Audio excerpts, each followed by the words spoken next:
नव्य अयोध्या से बदलेगी तस्वीर। 6 दिसंबर को 1200 एकड़ में वैदिक सिटी का होगा शुभारंभ। 1992 में विवादित ढांचा गिराने से इस तिथि की 2 दशक पुरानी पहचान बदलेगी। विश्व स्तरीय पर्यटन सुविधाओं समेत कई राज्यों के बनेंगे अतिथि गृह। दिसंबर माह में विजन डॉक्यूमेंट की विभिन्न योजनाओं समेत होंगी इन्वेस्टर मीट। अयोध्या में राम मंदिर की नींव के निर्माण का दूसरा चरण अंतिम दौर में है। दिसंबर माह में नींव के प्लिंथ के निर्माण के साथ ही नींव निर्माण का तीसरा चरण भी शुरू हो जाएगा। इसके बाद नींव की फर्श पर पत्थर लगाने का काम किया जाएगा। राम मंदिर की नींव के निर्माण के साथ ही रामलला परिसर तक जाने वाले कई मार्गों को भी चौड़ा किया जा रहा है। रामनगरी के लिए दिसंबर का महीना काफ़ी अहम है। 6 दिसंबर को अयोध्या में 1200 एकड़ में नव्य अयोध्या की नींव का भूमि पूजन भी प्रस्तावित है। इसी समय यहाँ रामायण विश्वविद्यालय की स्थापना के लिए भी भूमि पूजन किया जाना है। दिसंबर माह में ही अयोध्या के विकास के लिए कई हजार करोड़ की परियोजनाओं की भी शुरुआत होगी। इन सब से अयोध्या में नए युग का सूत्रपात होगा। राम मंदिर का निर्माण के इस विशेष शो में आइए जानते हैं इस हफ्ते राम मंदिर निर्माण की प्रगति और अयोध्या की विकास यात्रा के बारे में।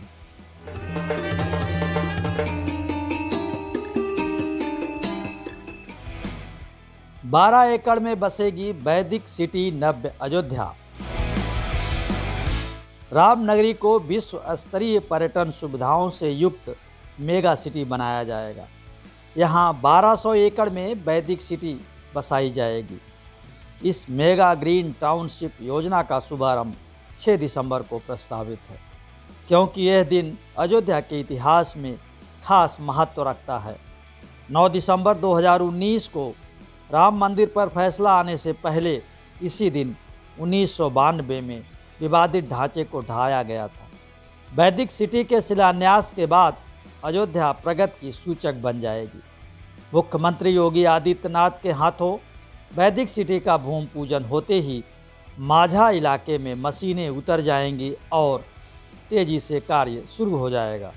इसके अलावा दिसंबर माह में विजन डॉक्यूमेंट की विभिन्न योजनाओं समेत अयोध्या में इन्वेस्टर मीट जैसे प्रमुख आयोजन भी प्रस्तावित हैं। अयोध्या में विकास के लिए 257 परियोजनाओं पर काम होना है, लेकिन इनमें वैदिक सिटी ग्रीन टाउनशिप यानी नव्य अयोध्या प्रमुख है। यहाँ कई राज्यों के एक तरह से दूतावास भी बनेंगे। नव्य अयोध्या के लिए 60% भूमि अधिगृहित। नव्य अयोध्या सिटी विश्व स्तर की आधुनिक पर्यटन सुविधाओं वाली सिटी होगी। इसे सरयू नदी के किनारे बसे 3 गांव माझा बरहेटा, माझा तिहुरा और माझा शाहनवाजपुर में बसाया जाएगा।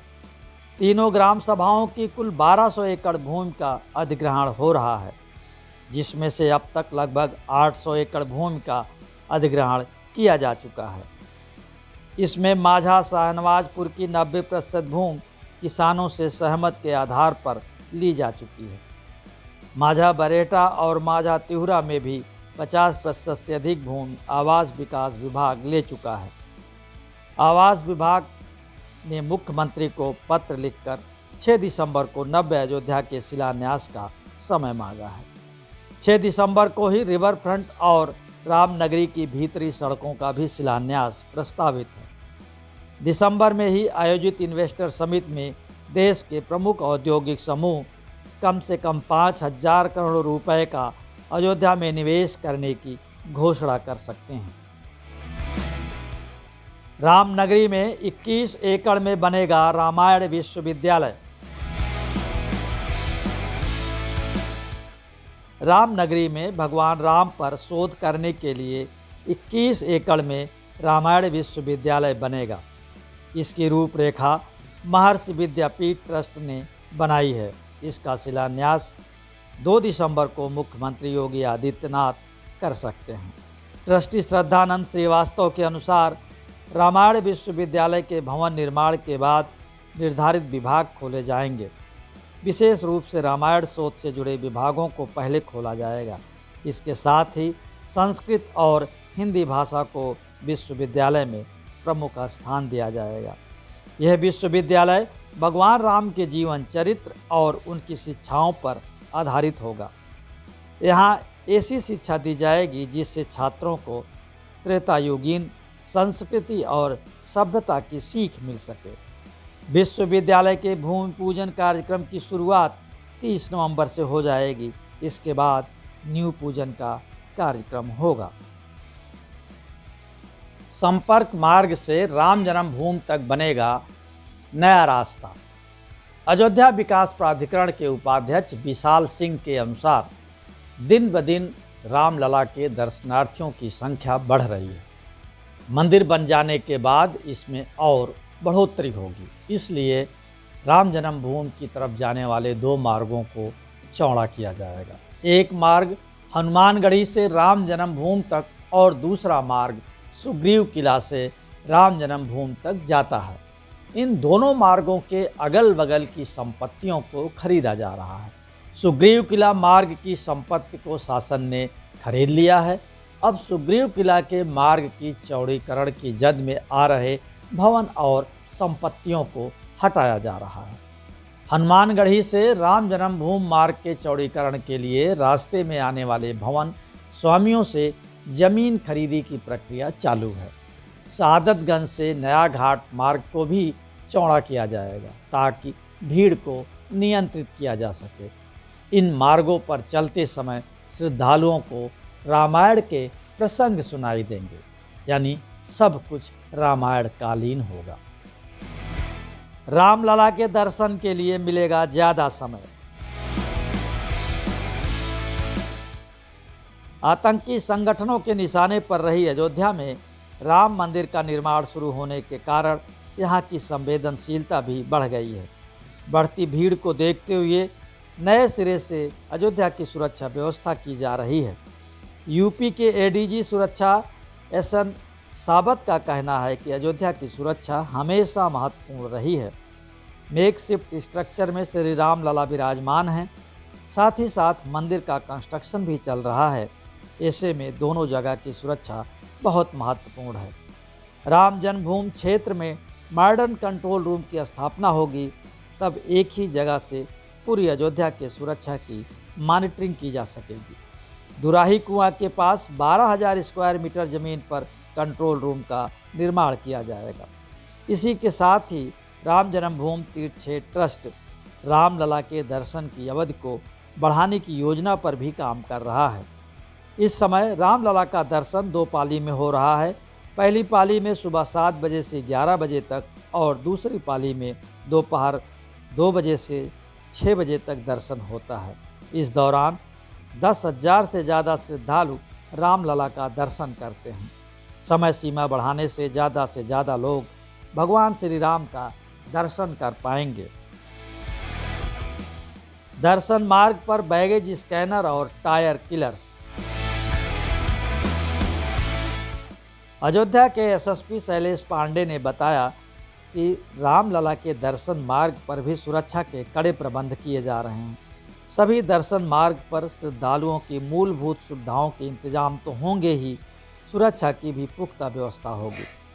दर्शन मार्ग पर सेल्फी पॉइंट भी बनाए जाएंगे। प्रकाश, पेयजल और भक्तों के बैठने की भी व्यवस्था होगी। बैगेज स्कैनर और टायर किलर्स भी लगाए जाएंगे, जिनकी मॉनिटरिंग भी मॉडर्न कंट्रोल रूम से ही होगी। बैगेज स्कैनर से श्रद्धालुओं के सामान की जांच की सुविधा पूर्वक हो सकेगी। साथ ही यदि कोई गाड़ी जबरन दर्शन मार्ग के अंदर आने की कोशिश करेगी तो कंट्रोल रूम से एक बटन दबाते ही टायर किलर्स अपना काम करेंगे। श्री राम जन्मभूमि क्षेत्र में 70 सीसीटीवी कैमरे लगे हैं। एटीएस, एसटीएफ और आईबी की यूनिट भी अयोध्या में स्थापित करने के लिए ज़मीन की तलाश जोरों पर की जा रही है। पीएसी बटालियन के लिए ज़मीन चिन्हित की जा चुकी है। कुल मिलाकर अयोध्या की सुरक्षा व्यवस्था को और पुख्ता किया जा रहा है। मंदिर की फर्श में लगेगा दक्षिण भारत का ग्रेनाइट। राम मंदिर निर्माण का तीसरा चरण दिसंबर माह में शुरू होगा। तीसरे चरण में मंदिर की नींव और प्लिंथ की फर्श पर पत्थर लगाए जाएंगे। फर्श पर बेंगलुरु के यशवंतपुर के ग्रेनाइट पत्थर लगेंगे तो प्लिंथ का निर्माण मिर्ज़ापुर के बलुआ पत्थरों से होगा। बलुआ पत्थरों की साइज 2 गुणा 2 फुट की होगी। इन पत्थरों की अब तक 30% आपूर्ति हो चुकी है। ग्रेनाइट पत्थरों की साइज भी 2 गुणा 4 फुट की होगी। दिसंबर माह तक मिर्ज़ापुर और बेंगलुरु से पत्थरों की पूरी खेप अयोध्या पहुंच जाएगी। राम मंदिर ट्रस्ट के मुताबिक दिसंबर माह से पत्थरों से प्लिंथ निर्माण का काम शुरू हो जाएगा। इस तरह अयोध्या दिन ब दिन बदल रही है। राम भक्त मित्रों, राम मंदिर का निर्माण का ये शो आपको पसंद आया तो चैनल को लाइक करें, कार्यक्रम को शेयर करें और हाँ, कमेंट बॉक्स में इस शो के बारे में अपनी राय ज़रूर लिखें ताकि कार्यक्रम को और बेहतर बनाया जा सके।